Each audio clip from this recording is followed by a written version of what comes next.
주변 사람들은 그 사람을 그저 여자에 미친 사람 정도로 생각한다던데 그 이상으로 이상한 사람은 아닐까요? 혹은 범죄까지는 아니고 그냥 취미가 이상한 사람 정도일까요? 그 자체가 범죄죠. 성폭력 범죄의 처벌에 관한 특례법에 카메라 등 이용 촬영죄라는 게 있습니다. 상당히 무겁습니다. 그 벌은 성적인 욕망 혹은 수치심을 유발할 수 있는 타인의 신체에 대한 촬영입니다. 그 촬영 그 자체만으로 처벌합니다.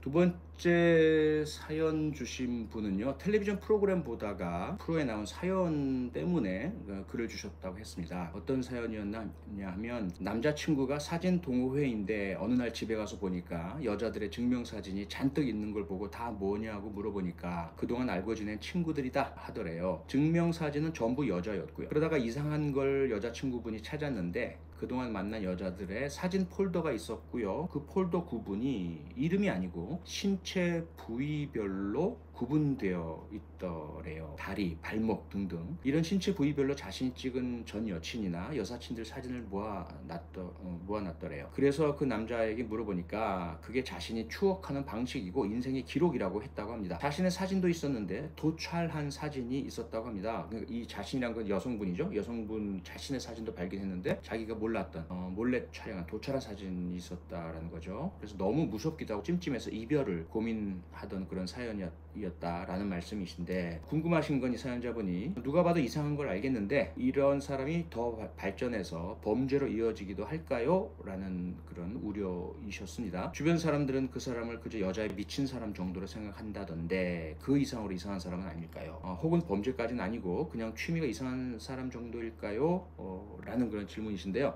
우선 지금 주신, 글쎄 제가 어떤 프로그램인지는 모르겠습니다. 그런데 이 사연 내용만 보자면 그 자체가 범죄죠. 성폭력 범죄의 처벌에 관한 특례법에요. 카메라 등 이용 촬영죄라는 게 있습니다. 상당히 무겁습니다. 그 벌은.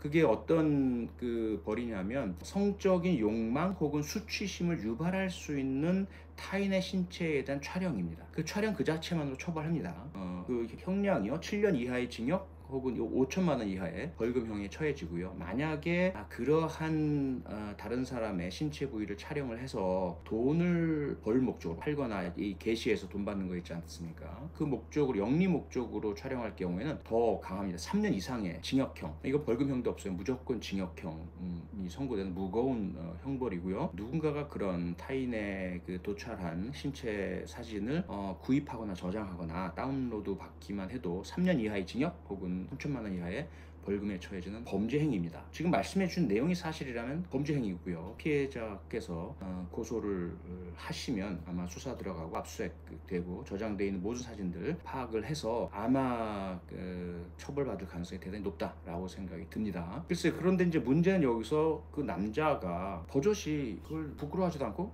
죄책감도 못 느끼고 내가 추억하는 방식이야 라고 얘기를 했다는 것에 좀 더 놀라고요. 지금 세상이 어떤 세상인데 자기가 범죄 행위를 하는 것을 모르고 있고 그 범죄 행위의 증거가 포착되는데 그걸 추억하는 방식이라고 과시하듯이 내밀었을까? 그 사람 조금 심각한 상태다, 사실이라면 말이죠. 그런 생각이 들고요. 우선 그러한 행위를 우리가 일반적으로 관음 행위라고 하죠. voyeurism이라고 합니다. 우리나라만 있는 게 아니라 전 세계에 다 있죠. 남의 것을 훔쳐보면서 성적인 만족감을 얻는, 그 정신과적으로는 사실 성도착의 일종이기도 하고요. 그렇다고 이것이 심신미약이나 심신상실 등에 의해서 형사처벌이 면제되거나 또는 형이 감경되는 것은 아닙니다. 단지 본인이 나쁜 것을 알고 있기 때문에 범죄를 저지르고 처벌받기 전에 스스로가 치료를 받아야 할 그런 질병이란 이야기죠. 이 관음 행위에 대해서 우리 인류는 어떻게 생각하느냐 아실지 모르겠지만, 초콜릿 좋아하시는 분 고다이바 초콜릿 아시죠? 이 고다이바 초콜릿의 이 표지에 있는 그 여성분 있잖아요. 그분이 레이디 고다이바인데요. 그분하고 이 관음 행위하고 관계가 있습니다.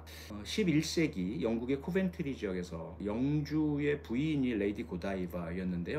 영주가 너무 높은 세금을 이제 부과하니까 이 소장농들이 아주 흉년이고 힘들고 어려운데, 이 레이디 고다이바가 자기 남편인 영주에게 부탁을 했어요. 영주님 남편 우리 그 소장농들이 무척 힘들어하니까 이번엔 좀 세금을 감면해 줍시다. 그랬더니 이제 영주가 그러면 당신이 옷 다 벗고 전신 나체로 마을 한 바퀴 돌아오면 그러면 내가 세금 다 감면해 주겠소. 이건 감면해 주기 싫다 하지 않겠다라는 이야기잖아요. 그런데 이 레이디 고다이바는 이를 악물고 알겠습니다 라고 실제로 옷을 다 벗고 말을 타고 그 마을 한 바퀴 돈 거예요. 그리고 미리 이제 그 이야기를 결심을 알렸죠. 마을 주민들은 그 말에 이 레이디 고다이바의 마음에 완전 감동을 했고요. 그래서 모두 서로 결의를 합니다. 우리 모두 그 시간에 문 꼭꼭 닫고 창문 다 닫고 커튼 다 내리고 절대 우리 내다보지 말자. 우리 고다이바 부인의 그 명예를 존중해드리자 라고 이제 결의를 합니다. 그런데 그날 딱 한 명 톰이라는 이름을 가진 놈이 몰래 훔쳐봐요, 레이디 고다이바를. 그리고 나서 나중에 그가 눈이 멀게 됩니다. 그리고 동네 사람들이 다 알게 되죠. 그 톰이라는 놈이 몰래 훔쳐보다가 결국은 벌을 받아서 눈이 멀었다. 이게 이제 그 피핑 톰이라는 이름으로 이 관음 행위자들을 바라보는 우리의 시선이 하나의 그런 그 설화처럼, 사실 여부는 잘 모르겠어요. 이렇게 설화로 내려온 것인데요. 그렇게 바라보는 인류의 시선이다. 즉 이 관음 행위는 인류의 배신자다라는 거죠. 서로 같은 동료끼리 상대방 동의 없이 몰래 훔쳐보고 몰래 그의 신체 부위를 촬영하고 하는 것들은 인류의 배신자인 거예요. 그 행위자들에 대해서 우리가 법으로 엄하게 처벌하는 것이고 법으로 처벌하지 않는다 하더라도 그들은 부끄러운 줄 알아야 되겠죠. 다만 이제 질문 중에 그것이 강력범죄로 나아가는 어떤 전 단계냐, 사실 그런 예가 많지는 않습니다. 이 관음 행위자들은 비겁하거든요. 그리고 대단히 이기적이라서 자기가 크게 손해볼 짓은 안 하려고 해요. 그 다음에 관음 행위, 몰래 지켜보는 그런 비겁한 행위를 통해서 성적 만족을 얻는 그런 성도착이다 보니까 상대방에게 접촉하고 강제로 성폭행하려는 그런 어떤 인식으로, 행위로, 욕구로 발전되는 예는 아직 많이 발견되지는 않았습니다. 다만 예외가 있죠. 뭐냐 하면 그러한 도찰과 사진 수집 행위가 그 자체가 목적이 아니라 그게 하나의 수단인 경우이죠. 성범죄를 하려고 하는데 성범죄 전 단계로서 또 그 준비나 수단으로서 도찰을 하고 사진을 수집하는 것이라면 그건 대단히 위험합니다.